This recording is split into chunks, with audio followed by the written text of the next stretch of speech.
So ano po ang mensahe nung mga ganong pangyayari o mga ganong mga pahayag? Ang mensahe is that huwag tayong palilinlang kay Marcos. Dahil si Ferdinand Romualdez Bongbong Marcos Jr. ang may pakana sa likod ng mga pangyayaring ito.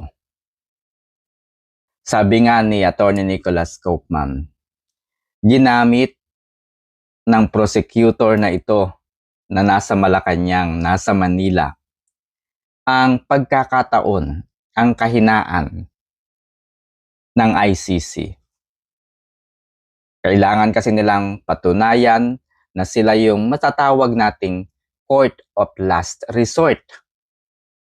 And so the administration, headed by the President, Bongbong Marcos Jr., did everything para isuko sa ICC si Duterte. And very obvious, pinagplanuhan. Yung Operation Horus na inopen ni CIDG Director Nicolas Torre III during the Senate probe, it's 80 pages. Paano mo nasasabing hindi yan pinagplanuhan kung merong 80 pages? Kung paano ipapadakip si Duterte. 80 pages. Tapos hindi siya pinagplanuhan? Abrupt? Tanga kayo kung naniniwala kayong may ganun. Ano yun? AI? Yung plano na yun? Pangalawa, umamin si John B. Cremulya that they went to Malacanang and discussed something. And during the Bilyonaryo interview ni John B. Cremulya, merong isang tanong si Pinky Webb. Sabi niya, kayo lamang ba ang nag-iisang nagplano para dalhin sa ICC si former President Duterte? Ano yung bungad na sagot ni John B. Cremulya? Hindi naman. This is a core group. Kasama dito si President, si Eduardo Año, Gibo Teodoro. O, diba? Yun yun. And then, hanggang sa yung pagpapadakip kay Duterte, tinanong ni Miss Amy, sabi ni Nicolas Torre III, utos ni Marbil, sabi ni Marbil, coming from DOJ. O, diba? So, yun. So, ang totoong kalaban po ng mga Duterte is Marcos.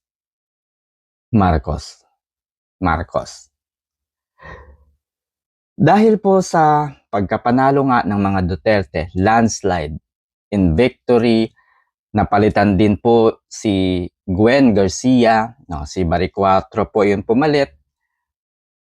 Natanggal po si Benny Abante, Dan Fernandez, Franz Castro, Arlene Brosas, Estela Kimbo, Raul Manuel.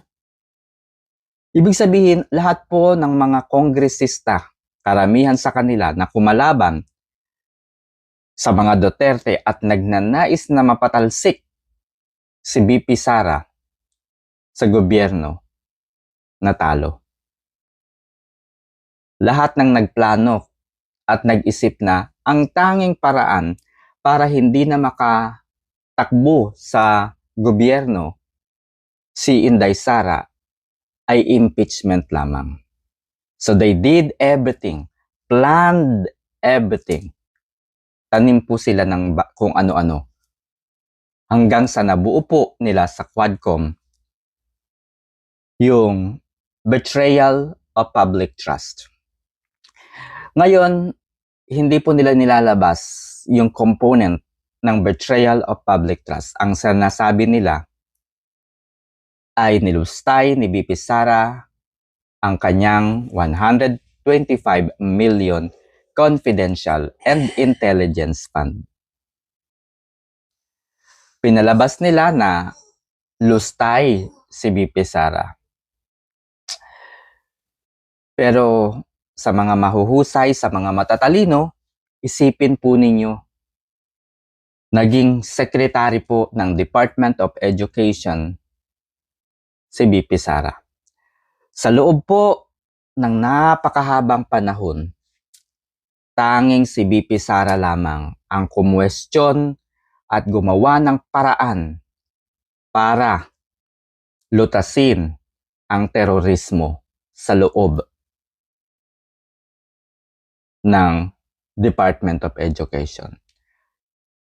Pagre-recruit po ng mga NPA sa mga kawawa at inosenteng estudyante hanggang sa ganap na maging NPA.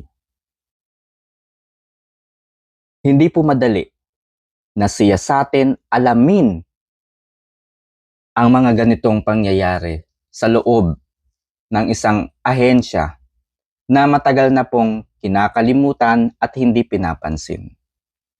Kung titignan po ninyo ang record ng Department of Education sa pamumuno ni VP Sara, ilan sa mga opisyal ng Department of Education ang natuklasan na involved sa korupsyon, involved sa terorismo, pagsuporta sa mga NPA.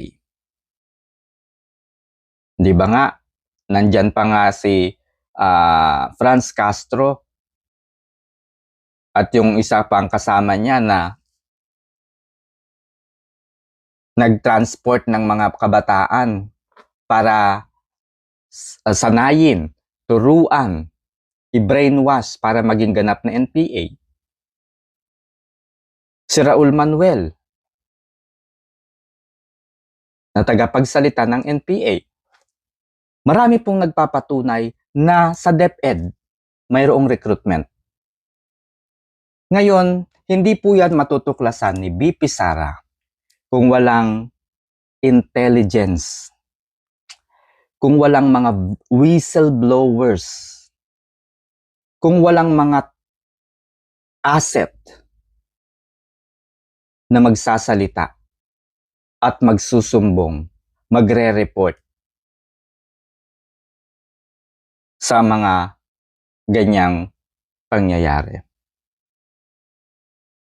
Ngayon, it's very common na itong mga taong ito na whistleblower, kung papangalanan mo,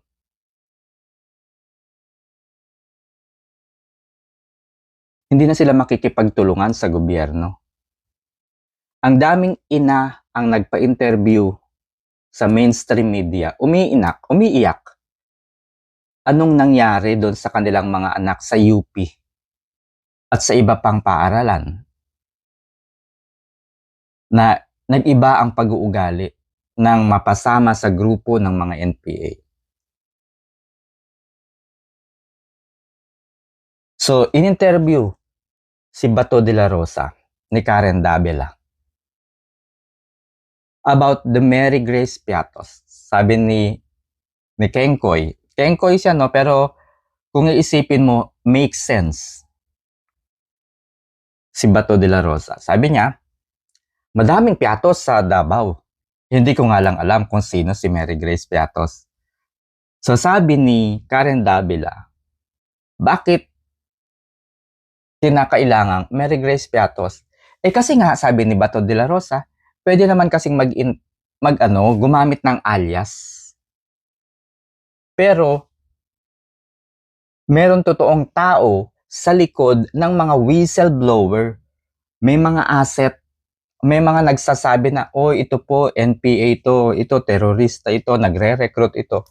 Yung mga taong yun, kapag in-expose mo in public, malalagay sa kapahamakan yung kanilang buhay, maaaring pati po yung kanilang pamilya.